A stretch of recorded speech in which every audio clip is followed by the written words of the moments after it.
Il y a un an, la plus grande histoire d'amour que j'avais jamais vécue, c'est terminé. J'ai cru que j'allais mourir de chagrin et j'en ai fait une vidéo qui s'appelle Il m'a quitté par mail, qui a fait un buzz interplanétaire.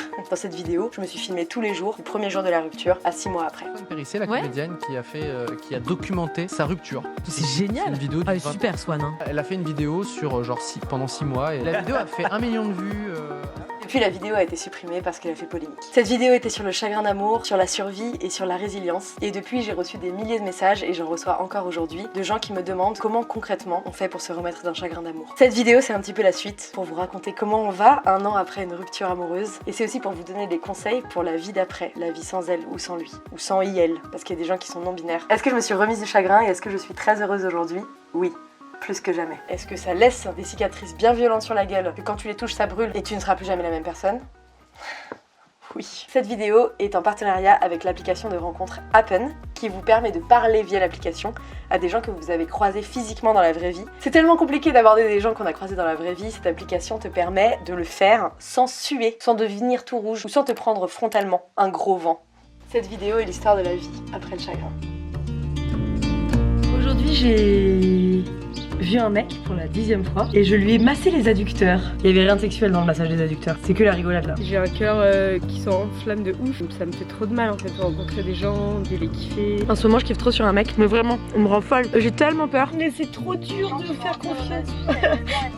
Je suis inquiète pour mon cœur, heureuse pour mon corps. Je kiffe trop. Je pensais que la libido était morte. Je pensais que l'amour était mort. De l'amour et du désir. J'ai tellement peur de pas me rendre compte qu'en fait c'est un gros naze. J'ai pas envie d'être la meuf incroyable et singulière qui va bouleverser la vie des gens et après il me laisse tomber, tu vois. J'ai perdu la naïveté en fait. Mais le sexe, l'amour, même juste un câlin avec quelqu'un que t'aimes, je pense que la vie sert à créer l'opportunité pour ces moments-là. Une amoureuse de l'amour qui peut-être va se noyer dans cette relation. Il y a un mec que j'aime trop qui devait venir me voir et il est pas venu. Les gens qui ont le cœur plus fermé que moi, ils connaissent pas l'amour, mais ouais, ils souffrent moins quoi. Là, j'en chie de ouf. La métaphore de ma vie amoureuse. Mais j'en ai parlé à une copine et je lui ai dit ouais mais moi j'ai trop peur de manquer de discernement et tout parce que je me suis complètement plantée sur mon ex. Et elle m'a dit mais Swan, ça c'est la définition de l'amour, le manque de discernement. Je le trouve incroyable. On joue pas avec le cœur des gens quand même. Mon cœur bat comme il a pas battu depuis 1 an et demi. Ah, quand j'invite un homme au camping et qu'il vient pas, est-ce que c'est une mauvaise nouvelle? Non.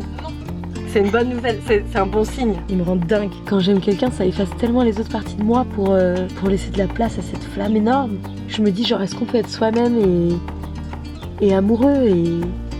Je suis trop sensible en fait. Tu dois continuer ta vie avec ton petit cœur blessé. Je dors pas, genre la dernière fois j'ai passé 2 nuits de 4 heures avec lui. Le lendemain il m'a dit ouais je suis trop fatiguée, j'ai fait ouais grave, je comprends grave. Et moi j'étais en pleine forme, genre vraiment. Non mon petit cœur il s'emballe parfois. Est-ce que cet orage ça veut dire que ça va être incroyable et qu'on va s'aimer pour toujours? Ou est-ce que ça veut dire Swan c'est mauvais signe? Qu'est-ce que je peux faire? Il me touche le bras, ça brûle mon corps. Il m'a dit ouais t'as l'air tellement détente. Moi j'étais là ouais, grave. J'ai plus envie de nier qui je suis pour faire marcher une relation. Est-ce qu'on peut avoir des relations qui nous dévorent dans le sens positif du terme? Et est-ce que les relations qui nous dévorent pas sont des vrais amours? J'ai tellement peur d'aimer et j'aime tellement ça.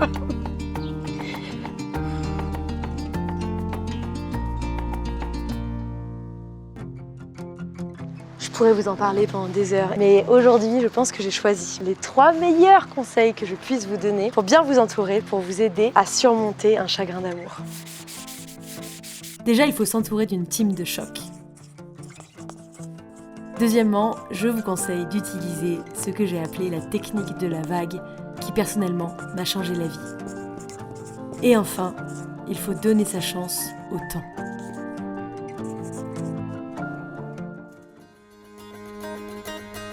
Pour vous remettre d'un chagrin d'amour, je vous conseille vivement de vous entourer d'une team de choc composée de ta ou ton meilleur pote, quelqu'un de solide, qui accepte tous tes défauts, quelqu'un avec qui tu te tapes des énormes barres, avec qui tu peux pleurer aussi, avec qui tu peux t'engueuler. J'ai beaucoup de qualités. T'es en train de me dire quoi? Tu me, t'as dit? Mais tu me saoules tellement! Mais non, mais j'étais contente de dormir, mais c'est pas moi. T'es partie te coucher! Non, j'étais pas couchée. T'as dit à Jimmy que c'est moi qui avais dit qu'on n'y allait pas? Moi je n'ai rien fait, j'ai fait la vaisselle. Rien à voir. Te réconcilier, quelqu'un qui t'accepte comme tu es, et parfois tu es nul, et parfois tu es brillant. Bref, ton gars ou ta meuf sûre. Tiens, regarde! Ouais. Elle a fait un saut de 50 cm. Super, Louane! Une horde de copains fêtards. Fêtard, c'est un mode de vie, c'est pas une question d'alcool ou de se coucher tard. C'est des gens qui sont curieux, qui ont envie de goûter à ta vie et que tu goûtes à la leur. Des gens avec qui tu peux refaire le monde et partir au bout du monde. Des gens avec qui tu peux rigoler, ne pas dormir. Oh non. Oh non, mais non. Ouais, mais bon. Non, non. Si, je vais le liker. Ah putain. Je vais le liker.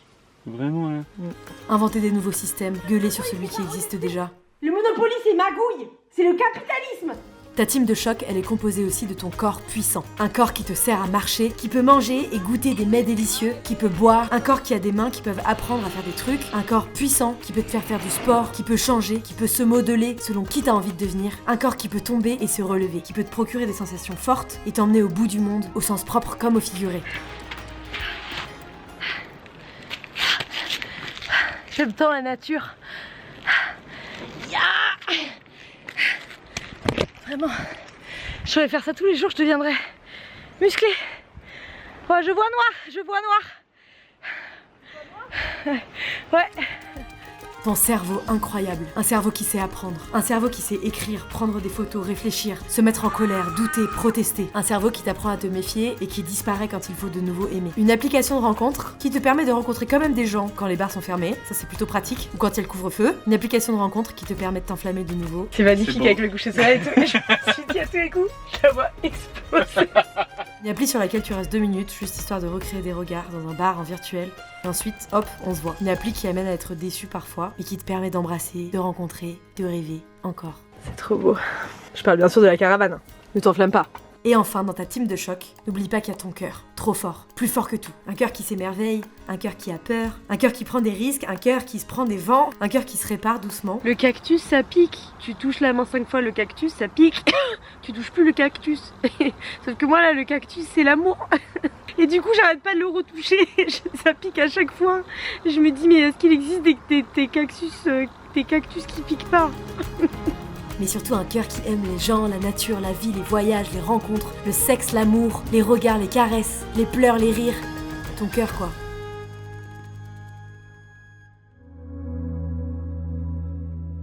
Hier soir, il y a un mec que j'aime trop qui devait venir me voir, il est pas venu. Et je lui ai dit, je me suis sentie comme dans la chanson Zai Zai Zai Zai. J'ai attendu, il n'est jamais venu. Zai Zai Zai Zai, tout dou dou, Zai Zai Zai Zai. Wow.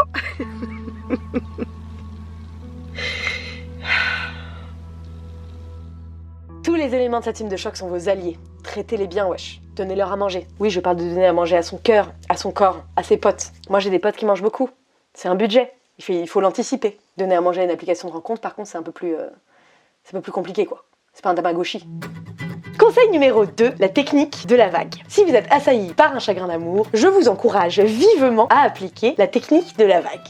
Je m'explique. Quand vous traversez un chagrin, vous allez être assailli par des vagues de chagrin. D'abord en continu, puis plusieurs vagues par heure, par jour, puis seulement quelques vagues par semaine, puis plus rien pendant 2 mois, puis de nouveau des vagues. La mer au remous incessant. Quelqu'un autour de moi a vécu un drame horrible. Genre vraiment quelque chose d'insurmontable. Un truc de genre, ça n'arrive qu'aux autres, et un jour ça t'arrive à toi. Et j'ai passé beaucoup de temps avec cette personne, et un jour, je lui ai parlé de l'histoire des vagues, et je lui ai dit, j'ai des vagues de chagrin qui m'assaillent, je peux pas... J'arrive pas à gérer, je suis noyée, j'ai des vagues, tu vois. Et elle m'a pas du tout prise pour une folle, elle m'a donné un conseil qui m'a changé la vie. Elle m'a dit qu'il fallait accepter les vagues, les accueillir. Ok, admettons la vague est comme ça. Donc en gros, au début de la formation de la vague, t'es ok, mais tu sens que ça vient. Tu vas pleurer, tu vas péter un câble, tu vas avoir une crise d'angoisse. Bref, tu sens que c'est pas ouf. Tout en haut de la vague, c'est la mort, worst moment ever. Tu as envie de décéder. Et ensuite, ça redescend tranquillou. T'as vidé ton sac, t'as crié dans l'oreiller, t'as pleuré et tu commences à reprendre espoir. Mon ami m'a dit de vivre pleinement le sommet de la vague et de kiffer la vie le reste du temps. Avant la vague, tu te dis pas « Oh mon Dieu, le sommet de la vague arrive, je vais mourir ». Après la vague, tu te dis pas « Je suis une merde d'avoir vécu une vague de tristesse ». Ne flippe pas en la sentant venir. Accepte-la et va marcher, ou pleurer dans ta chambre, seule, ou couche-toi contre le sein d'une copine moelleuse. Bref, inspire, expire, vis pleinement la pire douleur, juste comme quand tu sais que tu vas vomir. It's coming, let it come. Et quand la vague s'effondre, félicite-toi et repars de plus belle dans la vie. Ne passe pas tes journées à appréhender les vagues qui arriveront de toute façon. Ce que je veux dire, c'est ne passe pas tes journées à appréhender ces vagues. Vis-les et hop, zou, la vie. Troisièmement, votre allié, c'est le temps. Je pense que notre cerveau ne peut pas encaisser une tristesse extrêmement violente et la régler tout à coup, pour des raisons évidentes de survie. On va régler les problèmes un à un, et ça sera échelonné dans le temps. C'est comme si votre chagrin était une planète et qu'il fallait nettoyer absolument toutes les couches de la planète. Au début, tu frottes et tu nettoies en surface. Retrouver le sommeil, retrouver l'appétit, retrouver le sourire. Puis on creuse un peu, on essaie de comprendre ce qui s'est passé, ce qu'on a fait de mal, ce que l'autre a fait de mal, ce qu'on aimait, ce qu'on n'aimait pas, jusqu'à arriver au cœur du chagrin. Je pense que quand t'arrives au cœur du chagrin, ça résulte en de l'indifférence, peut-être du mépris. Et on ne nettoie pas une planète en une semaine. Donc en gros, vous allez avoir des mois sans souffrance et tout à coup, patatras, le retour de la souffrance. C'est quelque chose qui va faire ressurgir une partie des chocs qui avaient été gardés de côté par le cerveau et vous allez regalérer. Mais c'est normal, vous êtes encore en train d'encaisser ce qui s'est passé au moment du choc, que votre corps a dit « je ne peux pas gérer, je vais mourir, je t'en garde pour plus tard ». Les temps de chagrin seront de moins en moins longs et de moins en moins intenses. Je reçois des messages d'entre vous qui me disent qu'ils souffrent depuis 7 ans et d'autres qui me disent qu'ils sont passés à autre chose en 2 mois. Je ne sais pas comment prendre ces délais. Ça dépend des personnalités, des moments, de comment vous avez été quitté, si vous avez pu en parler avec votre ex, si ça s'est fait violemment ou pas. Mais une chose est sûre, l'utilité marginale du chagrin est décroissante. Si vous avez une courbe ici qui est le temps et une courbe ici qui est l'intensité de la tristesse, au début plus le temps avance, plus la tristesse grandit et au fur et à mesure, ça va décliner. Être triste une fois de plus ou une fois de moins, ça sert à rien et vous allez vous en détacher peu à peu. Mes rencontres amoureuses ont beaucoup changé aussi. Avant, quand je tombais amoureuse, il y avait moi, la joie, je l'adore, l'espoir, c'est sûr que c'est le bon, et la confiance en moi. Yeah, right on! Maintenant, quand je tombe amoureuse, il y a moi, la joie, l'espoir, et la confiance en moi a été remplacée par tout un tas de personnes. Le doute. Bonjour, moi je suis là pour déstabiliser Swan dans ses plus beaux moments. La peur de mon manque de discernement. Alors moi, ce que je fais, c'est que je fais remarquer à Swan tous les défauts de ses amants. Comme ça, elle anticipe si oui ou non, il va être capable de la larguer par mail. Mais par exemple, si vous êtes fait tromper, je peux aussi faire en sorte que vous soyez parano dès que votre bien-aimé reçoit un texto. Ça, je sais faire aussi. Le cynisme. Moi, je lui rappelle juste que tout a une fin en fait. Surtout quand elle essaie de faire des plans à plus long terme que le lendemain. Genre, tu veux partir en week-end avec lui la semaine prochaine. Mais genre, dans 5 jours là. Entre temps, il peut avoir un accident de voiture. Hein. Je sais pas, il y a une ex qui rentre dans sa vie, il a un flashback du fait que tu ronfles. Non mais juste, je préviens. La méfiance. Alors moi, je sous-entends que chaque personne gentille qu'elle croise est potentiellement un ou une psychopathe. on sait jamais, on n'est jamais trop prudent. Et enfin, très important, les mécanismes de défense. Moi, c'est quand un homme lui dit « ça fait des années que j'ai pas ressenti ça pour une femme ». Yeah, coup dans la trachée, direct. Ma vie amoureuse est un enfer. Sauf que c'est vrai que c'était un petit peu la galère là avec la pandémie mondiale, on n'en parle pas, venez, on n'en parle pas. Heureusement qu'il y avait les applications de rencontres. On sous-estime les applications de rencontres en temps de pandémie. D'ailleurs, il y a quelques années, c'était un petit peu la honte d'aller sur les applications de rencontres. Aujourd'hui, c'est un petit peu comme le rosé en terrasse, c'est la base de la joie. C'est juste une façon comme une autre de rencontrer des gens. Je sais pas si c'est une bonne nouvelle, mais c'est comme ça en tout cas. J'ai testé certaines applications de rencontres, mais c'était impossible de rencontrer des gens pour de vrai là-dessus. On dirait Facebook, genre tu l'as parce qu'il faut l'avoir, mais t'y vas pas. Bah ces applis-là, tu rencontres pas beaucoup de gens, hein. J'ai vu un profil d'un mec qui a dit « jamais sur l'appli ». Bah t'inscris pas sur l'appli. Tu me rends ouf. Il était si beau. C'est coup dur. Donc moi j'utilise une application dont je vous ai déjà parlé il y a 1 an qui s'appelle Happen. Ça te permet de rencontrer en privé des gens que tu as croisés en public, sur la route, dans la rue, en te dorant la pilule sur la plage, dans un skatepark. Je suis très skatepark en ce moment, je vous le cache pas. Skatepark c'est le thème de mon été. C'est le thème de mon année. Skatepark, boobs et écologie. En gros, il y a de la géologue dans l'appli qui te permet de rencontrer en privé des gens que tu as croisés pour de vrai et ça te permet de consommer du local. Je viens de comparer un homme au meunier du coin qui fait sa farine. J'assume. Sur Happen, j'ai rencontré des gens en vrai beaucoup plus vite que sur d'autres applications où ça met des semaines à ce que quelqu'un se bouge le cul. Et cette appli, elle est pratique pour surmonter ta timidité, mais aussi pour voir des gens que potentiellement t'aurais pas remarqué en vrai. Soit parce qu'ils t'ont pas tapé dans l'œil direct, soit parce que t'étais occupé à faire d'autres choses. Poster des stories par exemple. Moi, je passe beaucoup de temps en voiture. J'ai déjà essayé d'aborder quelqu'un en voiture. C'est pas très pratique. Bon, déjà parce que c'est dangereux. Et puis je sais pas si t'as déjà essayé d'aborder quelqu'un en voiture. C'est pas ouf. Ça donne des situations étranges. Alors, le feu est rouge, on dirait.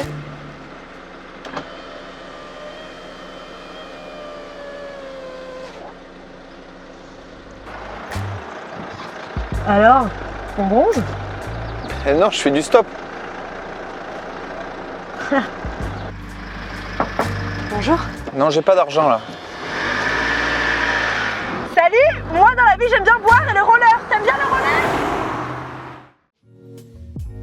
Il y a un an, j'avais vraiment des peurs de malade. Bon déjà, est-ce que je vais mourir de chagrin? Ça c'était vraiment une grosse peur. Mais aussi des peurs plus existentielles. Du genre, qu'est-ce que je vais faire de ma vie? Est-ce que je vais pouvoir vivre sans lui? Aujourd'hui, je vais regarder ce dont j'avais peur il y a un an. Et je vais essayer de répondre avec le recul. Quelles sont mes peurs qui se sont avérées vraies? Quelles sont mes peurs qui se sont avérées fausses? C'est parti pour regarder ça. Bonjour. Ça va vous? Moi ça va au top. C'est faux. Clairement c'est complètement faux. Ça va mieux. Genre je rigole, je mange, je fais du sport, ça va mieux. Mais mes rêves sont brisés. Nos rêves sont brisés. J'ai plus de maison, j'avais une maison. J'avais un potager. J'ai plus de potager. Ils voulaient avoir des enfants avec moi. Mes projets n'existent plus. Mes rêves n'existent plus. Je vais répondre ici, en te tutoyant. Je te parle à la Swan du passé, mais en vrai, je te parle à toi aussi si t'es en train de vivre un chagrin d'amour. Ça, peut-être, tu peux t'identifier. Est-ce que tous tes rêves sont brisés? J'ai une mauvaise nouvelle. Oui, tous tes rêves sont brisés et ils n'auront jamais lieu avec la personne qui t'a largué. Ou en tout cas, il y a 99% de chances pour qu'il n'ait pas lieu avec la personne qui t'a quitté. La personne avec qui tu avais construit ces rêves les a piétinés sans vergogne et a priori, ils n'auront pas lieu avec lui ou elle. Ça, c'est la mauvaise nouvelle. La bonne nouvelle, c'est que tu vas en créer de nouveaux. Mais des rêves qui pour l'instant n'existent pas, il n'y a que le vide des rêves que tu avais créés avec cette personne. Avec la rupture, tu vas devenir une nouvelle personne et tu vas te découvrir de nouvelles passions, de nouvelles envies, de nouvelles personnes qui vont amener d'autres rêves dans ta vie. Et c'est pas parce que tes rêves d'aujourd'hui sont piétinés que ta petite machine à créer des rêves a disparu. Avant de rencontrer cet homme ou cette femme de ta vie ou cette personne non binaire dans ta vie, tu avais des rêves. Tu les as créés à la force de ton cœur et de ton cerveau. Ces rêves vont renaître et tu vas devenir une nouvelle personne. Je n'avais jamais rêvé de vivre dans une petite caravane de 4 mètres carrés. D'ailleurs, peu de personnes avaient jamais rêvé de vivre dans une caravane de 4 mètres carrés avant de me faire larguer. C'est venu naturellement, c'est venu comme si j'étais devenue une nouvelle personne qui rêvait de ce genre de choses, alors qu'à la base, ça me ressemblait pas du tout. Aujourd'hui, je vis des choses incroyables et je me rends dans des lieux où les gens pensent tellement différemment. Mais en tout cas, non, tu ne vivras jamais ces rêves avec cette personne, mais tu en vivras d'autres avec d'autres personnes et surtout avec toi-même. Je ne retrouverai jamais quelqu'un comme lui. Franchement, mes réponses, elles sont super violentes, mais non, tu ne retrouveras plus jamais quelqu'un comme ça. Et c'est dur parce que y a que toi qui sais à quel point tu aimes cette personne et à quel point tu aimes votre amour. Tu retrouveras plus jamais quelqu'un qui a toutes ses qualités et qui a tous ses défauts. Tu retrouveras plus jamais quelqu'un qui cuit les coquillettes de la même façon, qui connaît les répliques de cette série par cœur, qui te gratouille le dos la nuit de cette façon. Tu ne retrouveras plus jamais quelqu'un comme ça. Si tu viens juste de rompre, c'est peut-être difficile à accepter, mais si ça fait plusieurs mois ou plusieurs années et que tu souffres encore, accepte-le. Tu ne retrouveras plus jamais quelqu'un comme ça. Mais la bonne nouvelle, c'est que tu rencontreras d'autres personnes qui auront d'autres défauts et d'autres qualités. Ils auront des qualités que ton ex n'avait pas et ils ont des défauts que ton ex n'avait pas. Tu trouveras quelqu'un dont tu tomberas amoureux ou amoureuse différemment, qui te rendra fou ou folle différemment, qui te fera jouir différemment, qui va t'émouvoir différemment. J'ai l'impression que c'est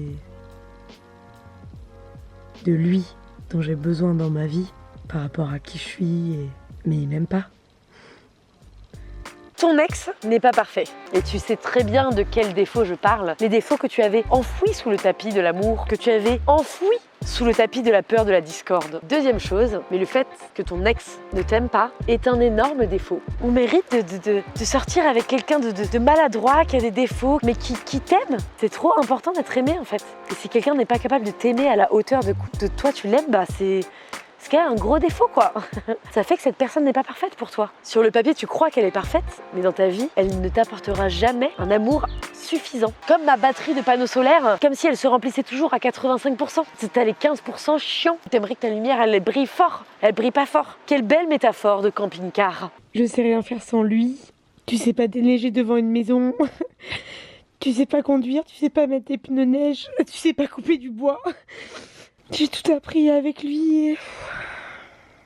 Je me sens nulle. J'ai l'impression que je sais rien faire. Tu sais pas rien faire.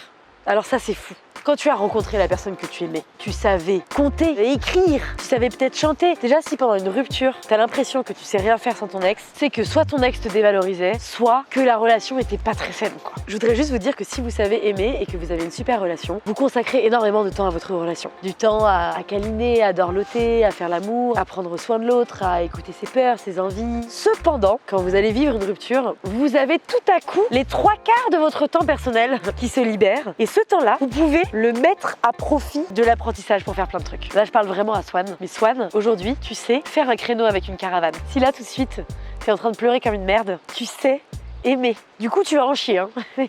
Mais ça, c'est déjà ouf. Je suis trop fière de toi. Tu sais plus le quotidien sans lui ou sans elle, mais tu sais faire plein de choses. Donc, haut les cœurs et genre, continue à faire ce que tu sais faire et va apprendre d'autres trucs, quoi. Je rêve de lui toutes les nuits en fait. Donc je rêve qu'il ait une nouvelle meuf, qu'il me dit tous mes défauts. Je rêve qu'il est encore là. Ouais, ça c'est dur. Franchement, les rêves, c'est dur. J'ai rêvé de mon ex avec des rêves pas du tout subtils au niveau de la métaphore pendant des mois. Et parfois, je l'oublie pendant 4 mois. Et tout à coup, monsieur revient me rendre visite dans un rêve. Alors que moi, j'ai rien demandé. Genre, tout va bien, mon cœur va bien, mon cerveau va bien. Et taf, patatras, le mec vient foutre la merde pendant la nuit. Et je pense que notre cerveau, aussi douloureux que ce soit pendant qu'on fait des cauchemars ou des rêves, il règle des choses que notre conscience et nos émotions ne peuvent pas régler pendant la journée. Du coup, dites-vous que quand vous rêvez de quelque chose, il y a votre cerveau qui est en train de régler des choses, tu vois. Parfois, je regarde cette vidéo, genre la vidéo de la rupture, la vidéo que j'ai faite il y a 1 an, et je me dis, la pauvre, malgré toute la souffrance, j'ai pas peur d'aimer en fait. Ça c'est trop bien. J'ai pas peur d'aimer.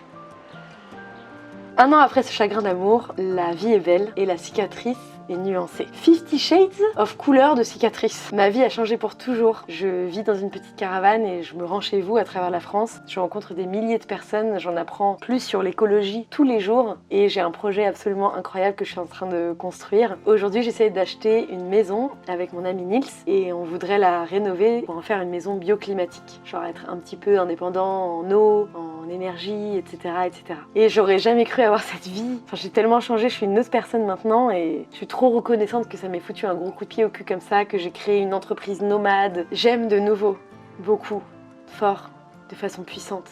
Même si je galère énormément. Si tu mets du temps à te remettre d'une rupture, c'est que t'as aimé vraiment. C'est que t'as donné pour de vrai. Et ça prouve que t'as un cœur qui peut s'embraser encore plus fort et encore plus chaud que les autres. Ça me rend triste et en même temps je suis trop contente de vous dire ça. Je voudrais remercier tous ceux qui pleurent en public, qui se plaignent à voix haute et qui chouinent très fort. Parce que je me dis putain, on n'est pas les seuls hypersensibles sur cette planète. On est plusieurs et ça fait du bien. Merci à Appen d'avoir soutenu cette vidéo et d'avoir patienté parce que ça fait 6 mois que je l'écris et 6 mois que je la tourne et j'arrive pas à la sortir. C'est parce que c'était tellement difficile psychologiquement et émotionnellement. Donc merci à eux. Je vous mets un petit lien pour télécharger l'application en description si vous avez envie de rencontrer des gens, de partager des nouvelles choses, d'aimer de nouveau. Pour ceux qui sont en train de vivre un chagrin d'amour, j'espère que cette vidéo vous aura aidé et inspiré. Courage, n'oubliez pas, la team de choc, la technique de la vague et le temps. Le temps. Si vous aimez quand je parle d'amour, de relations, d'amitié, n'hésitez pas à vous abonner à cette chaîne. Et je vous dis à la semaine prochaine pour une nouvelle vidéo et à l'année prochaine pour Chagrin d'amour 2 ans après. C'est éternel cette histoire. Bisous. Au revoir. À bientôt.